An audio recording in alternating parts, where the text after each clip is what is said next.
Welcome back to Session 11 of GED Geometry Review. A prism keeps the same cross-section from one end to the other. A cylinder does the same thing, but its cross-section is a circle. That shared idea gives us one big volume rule.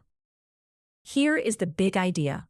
Volume equals the area of the base times the height. We write that as capital B times h. Find the area of the base first, then multiply by how tall it is.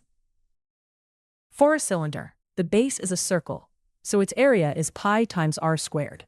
Multiply that by the height, and you get volume equals pi times r squared times h. It is really just the circle area stretched up by the height. Let's compute. A cylinder has a radius of 3 and a height of 5.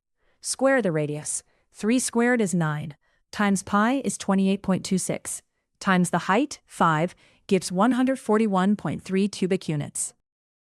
Your turn to follow. Radius 2, height 6.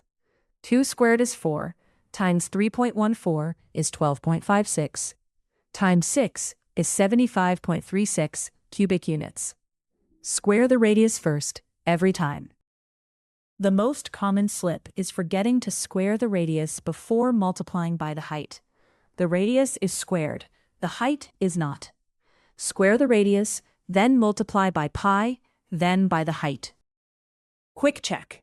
A cylinder has radius 2 and height 6, using 3.14 for pi. Pi r squared h is 3.14 times 4 times 6, which is 75.36 cubic units. To recap, for any prism or cylinder, volume is the base area times the height. For a cylinder, that is pi r squared h. Square the radius first, and answer in cubic units. Great work! Try a couple of cylinders on your own, and I'll see you in the next session.